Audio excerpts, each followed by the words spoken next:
എൻ്റെ starting career as A എന്താ പറയണ്ടേ ഒരു എംപ്ലോയി ആയിട്ട് വർക്ക് ചെയ്തത് മാർക്കറ്റിങ്ങിലായിരുന്നു. ഓക്കെ ഞാൻ BPL അപ്പോൾ വാക്യൂം ക്ലീനർ ലോഞ്ച് ചെയ്യുന്ന സമയത്ത് BPL വാക്യൂം ക്ലീനേഴ്സ്.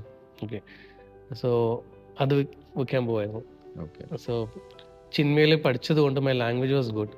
സോ അവർ 18 years കഴിയുമ്പോൾ തന്നെ ജോലി ചെയ്യാൻ തുടങ്ങിയായിരുന്നു. സോ ഈ എന്താ പറയണ്ടേ ഈ വാക്യൂം ക്ലീനർ ക്യാരി ചെയ്തിട്ട് വാക്ക് കിലോമീറ്റേഴ്സ് ഇരിട്ടി അങ്ങനെ ഞാൻ കുറേ ആൾക്കാർ ഒത്തിരി വീട് ക്ലീൻ ചെയ്തിട്ടുണ്ട്.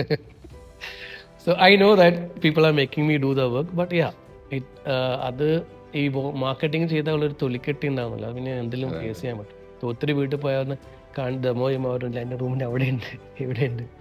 ബിക്കോസ് കുറച്ചും കൂടി ഒരു എന്താ പറയണ്ട ഒരു ഈ എന്താ പറയുക ഞങ്ങൾ ഈ വാക്യൂമിൽ വെക്കാൻ പോകുമ്പോൾ ആൾക്കാർ ഹൗ പീപ്പിൾ ട്രീറ്റ് അസ് നമ്മളൊരു ലേബർ വർക്കിനെ കൊണ്ട് പറയില്ല, അവരങ്ങനെ ഞങ്ങൾ ട്രീറ്റ് ചെയ്യത്തുള്ളൂ. ഒത്തിരി എന്താ പറയുക ഇൻസൾട്ടും ഒത്തിരി ഡോർ ടു ഡോർ. അപ്പോൾ വിളിച്ച് പറയും ഇങ്ങനെ ഇന്ന സ്ഥലത്ത് പോകണം. അപ്പോൾ അവർ വീട് ക്ലീൻ ചെയ്യാനായിട്ട് വിളിക്കുന്ന അറിയാം. So I have seen people അത് ഞാൻ ഇറങ്ങി പോകുമ്പോൾ അവർ ഇംഗ്ലീഷിൽ ഭയങ്കരമായിട്ട് പറയും വൈ ആ സീ ഹിം ഡൂയിങ് ദാറ്റ്. നമുക്കിത് കേട്ടിരിക്കുക ചെയ്യാം. സോ അതൊരു ഹാർഡ്ഷിപ്പ് ആയിരുന്നു. ബട്ട് യാ അത് ദാറ്റ് മെയ്ഡ് മീ ഇപ്പം ഞാൻ എല്ലായിടത്തും പറയും മാർക്കറ്റിംഗിൽ ഗ്രാജുവേഷൻ കഴിഞ്ഞിട്ട് you have to marketing, you will learn life. The hardship എന്താണ്, എങ്ങനെ ആൾക്കാരെ ബിഹേവിയർ പാറ്റേൺസ് എങ്ങനെയാണ്, ആൾക്കാരെ എങ്ങനെ ഞങ്ങൾക്ക് കൺവിൻസ് ചെയ്യാൻ പറ്റും.